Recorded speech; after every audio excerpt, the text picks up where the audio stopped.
Welcome to Shell Live here at the home of Ferrari in Maranello. The Shell Innovation Partnership is one of the most historical, respected and recognised in the world of motorsport. So what better place than to celebrate it right here? We have some very exciting guests along with us today who know just a little bit about Formula One. It is none other than Marc Gené and Kimi Räikkönen, who are already inside the Museo Ferrari right now. Thanks, Matt. We are here at the Museum Ferrari. So, Kimi, do you get to come here very often at the museum? Not too often. Sometimes for the work, and I don't think I've been here just to see things because it's not the easiest place to come when we are here. And once we come to factory, we're always busy running around doing things. So, but the first time actually in the new buildings. Yeah, because the museum has changed a lot actually. Yeah, it changed also for me. Last time I came, and it's bigger and it's newer. So. But do you have any? We have cars here from all eras. Is there any one in particular that you like most? Well, closest to me is this one, obviously from 2007. But there's a lot of nice cars, and you see the evolution of from the first cars and road cars to race cars and everything. So obviously it's quite interesting and easy to understand when you walk around. But like I said, I haven't really had a good look around, but for sure one day when we have a bit more time. And you just mentioned that car, 2007 car. That was one of the biggest comebacks, I think, in Formula One's history. Did you really think it was possible to win that championship when there were like 2 or 3 races to go? Because you scored so many points in the last races. Do you think it was, of course, you never gave up, but you were thinking about the championship that year?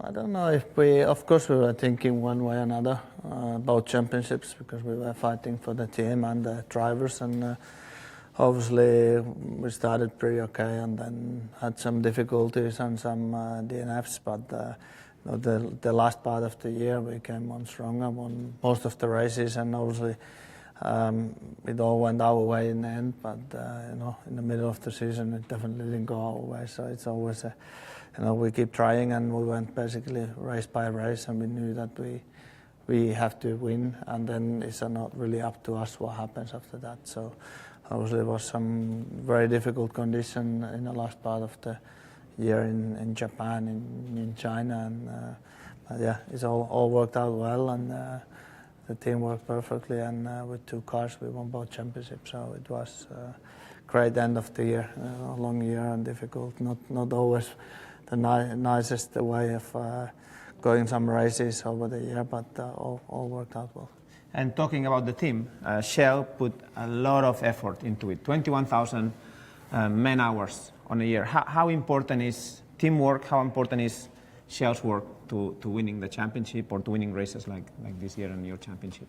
Yeah, obviously it was a big part because it depends on year to year the rules, how they work and what you're allowed to do with all kind of engine parts and stuff, and obviously the fuel was one, all the oil and fuel was one big area where they could work and improve, and because already those years they had a lot of restrictions what you can do with the engines and this and that. So obviously, I remember very clearly. It was my first year here, so it was a big steps that they managed to do and help us obviously to achieve the result that all of us wanted, the team and the sponsors. So it's a big team effort, and not just the guys who design and build the cars, the mechanics and the team, but all the sponsors helping to go fast.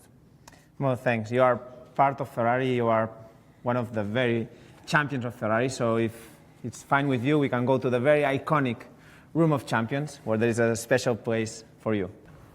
Here we are in the Room of Champions. Shell has been involved in motorsport since the very beginning. 1947, in fact, when the first Ferrari road car rolled out the gates of Maranello, protected and fueled by Shell. And it's still the same to this very day, as, Kimi and Marc have joined me. How's it going, gentlemen? You all right? Very well. Good. So, look at these legends on the wall. Kimi, you're right there at the end. How does it feel to be etched into the history of the sport as a Formula One world champion? Well, obviously nice, but I never really think that so much. But then obviously when you see stuff like this in Ferrari, it's slightly more special than other teams, I would say. So it's very, very nice to see. And obviously I think after some years and in the future you realize it even more. So as either a young driver or today, is there anyone here that you particularly admire for their achievements or what they did?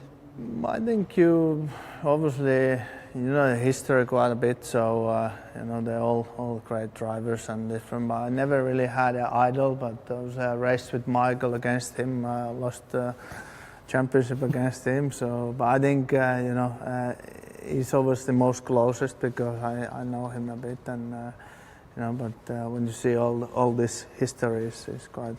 So if you can get your crystal ball out, I've seen that in the past you've loved to look into the future, but what do you see, as you love your history, now the future, what do you see as the future of F1 and motorsport as a whole? Oh, who knows? I mean, obviously there's new owners and they try to make it even bigger and more, maybe easier to see and people to get more involved, but I think only in a few years probably when the next rules comes and then you only see the impact that they have for the sport, because obviously they just took it over and this is a bit like halfway now, and I think then you really see which way. Hopefully, I think they put a lot of effort to make it, listening everybody and making the right rules and calls. So yeah, it's going to be interesting. Yeah, but I think that's why in a few years, once the new rules comes and the cars, then you really see if it's been a good decision. But I think what I've seen and heard, they at least put a lot of effort to make it good. And we had a really interesting question from a fan actually that I wish I'd come up with, which is basically if you could choose a job that isn't F1, but you're still in F1, if you see what I mean. So a job that isn't a driver, what would you choose? Because obviously I'm sure you know what everyone gets up to over a race weekend. Difficult, isn't it? Yeah, nothing to do with TV, that's for sure. So, really? Maybe it's mechanic. They have a long days, hard work. They're probably the hardest working people there because they come early in the races, they stay early in the mornings, late on the evenings, and so for sure it's hard. But I always thought if I wouldn't be racing, I would do something to do mechanic in some kind of motorsport. So maybe I choose that. It's not the easiest job, but probably the most interesting. So Kimi, I hear they have a little simulator challenge for me and you to have a little ding-dong battle. How does that sound? Difficult. Not a fan of the simulators? It's okay when we use ours. It's fine. Yeah, I don't think it's quite yours. Yeah, but computer ones are always difficult, much more difficult than the real cars. So. I'm fancying my chances then. Come on, let's go and set ourselves up. Okay, then everybody, whilst they set up, would like to know some comments from, for example, which is your favorite car, which is your favorite driver. Is there any circuit in particular, any championship that you really remember and you like the most? And we want to hear from you, from your comments, please. So let us know. Oh, okay, right. I'm ready. We're on the grid here in Spa, and I'm racing Mr. Kimi Räikkönen, and this is going to be a very special occasion. Spa, one of the greatest tracks on the F1 calendar, in my opinion. The lights are coming on now. We've got 6 red lights. And it's lights out, and away we go. There's Kimi on, just behind me. Got a slightly better start. Oh, he dives straight out the inside. Kimi, that was rude. No, it was okay. Oh, here we go. Up Eau Rouge. Absolutely full commitment. Oh no! Oh, you are joking. I've bottled it already. Too much pressure? It must be raining on my screen. Let's see if Kimi slows down or not. This will be interesting. Stop! Oh my goodness me, what is going on? This is harder than I expected. Maybe my tyres are slightly warm. Okay, so the race is on. Kim, I'm still on the track, so it's okay. I haven't crashed, almost. You're doing well. That means you are very familiar with simulators. No, he's not doing so bad, but you are I think I don't have a rear wing or something. It's a bit oversteery. Yeah. so hard to slow down in the right place. You have to go for the biggest move ever. He has all the electronics. So Matt, how are you doing? I'm coming for you, Kimi.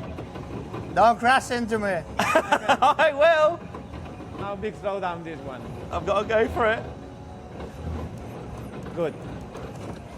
Oh, he's cut the corner. I ran Shocking. too deep. Where's Charlie Just Whiting when you need It him? was only mistake. So I won. Yes. I'm taking you to the stewards, I Kimi. locked my front wheel and ran too deep. Wait, wasn't that? So how realistic, let's say, it is comparing to the proper car? Not easy. Not quite. Very difficult. Anyway, you still won it. Yeah, I'm taking you to the stewards, Kimi. So the I winner. got 1 second penalty for cutting there. I'm still gonna win.